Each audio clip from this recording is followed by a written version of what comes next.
Hey guys, what's going on? Brendan here, and today I'm doing my review of Thor, Love and Thunder.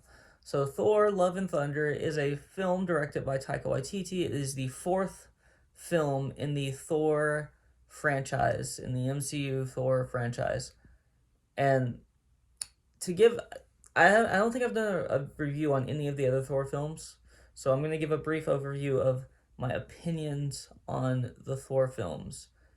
So first of all, we got Thor, which is a good film. It's a good film, not a great film. I think it works despite the kind of love story not working. Everything else I think in that film works, and honestly, this movie gave me a deeper appreciation for that film in a lot of ways. Thor: The Dark World is a terrible film. It might be the worst film in the MCU. To me, if I'm off the top of my head, I think it's the worst for me personally. And then we get Thor Ragnarok, which is one of the best films in my opinion in the MCU. I think it's a great film. It's fun. It's funny. It is smarter than it's given credit for, even though it's also kind of dumb. And it rides that line, which this movie, in my opinion, needed for me specifically to hit that line, and I don't think it quite gets there because there's no complexity. This movie, Thor: Love and Thunder, it's fun, it's dumb, but it's not smart at all, at all, and it's fine. It can work, but it doesn't work for me here. I know Taika Waititi is a better director than this. I love Taika Waititi as a director. I think he's everything that I've seen him do, except for this, in Love and Thunder, is good. At the very least, I love Jojo Rabbit. I love Thor Ragnarok, and I loved the episode of the Mandalorian that he did. So I know he's better than what he did here.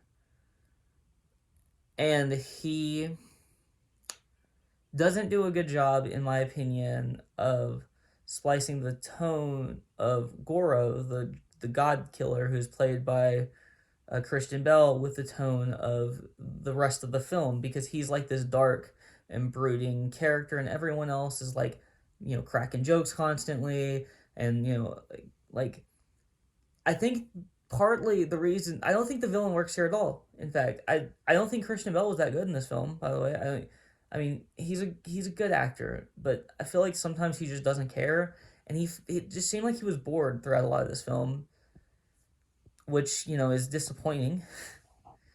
And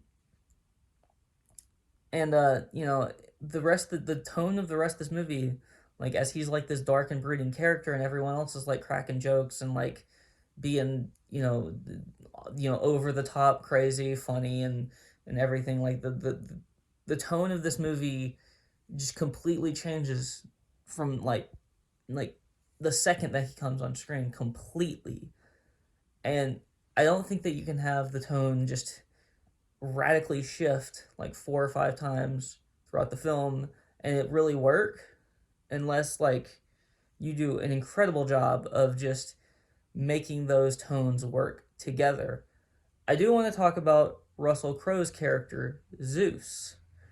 I actually loved him in this movie, and it was just a little fun aside, but again, and it wasn't, I guess, like there's a reason it's in here. Um and maybe a reason for maybe possibly future installments that he's in here. But it really does, but like nothing comes out of the scene really. I mean, I guess something does, but I'm not gonna give that away. There is one reason why they go and see Zeus, why they go and talk to Zeus, and that the reason for that um doesn't translate throughout the rest of the film. It doesn't do anything for the rest of the film, but they do get something out of going there. So that's my way of getting around trying to, because I'm trying not to spoil anything. This if you basically, if you didn't like the tone of Ragnarok, you're gonna hate this film. I didn't despise this film, but I do see but there's a lot of criticisms to be had here. Christian Bale, I don't think was that good. But even beside, like, Chris Hemsworth was great again. I think the opening scene was really fun and good. The soundtrack is great in this film, and but the a lot of the jokes don't work, and I think that that's another issue because if you're gonna base this entire film around comedy, around Thor's like the comedian of the Avengers at this point basically, and like his movies feel like that, right? And they should feel like that if that's how we are like going if that's how we are portraying this character now. They should feel like that. But when the jokes don't work, it is incredibly noticeable that the jokes just aren't working and we need to like get out of the joke and do something else. There's one specific through line of jokes where every time it came up, I rolled my eyes. The first time it happened, I was like, okay, that was like haha funny, but like if this is like a running thing, I'm gonna hate it. And it felt like it was gonna be a running thing, and then it was. And if you've seen the movie, you probably know what I'm referencing. It's just a really weird thing to put in this film. Basically, this film is really funny at times, really stupid at times.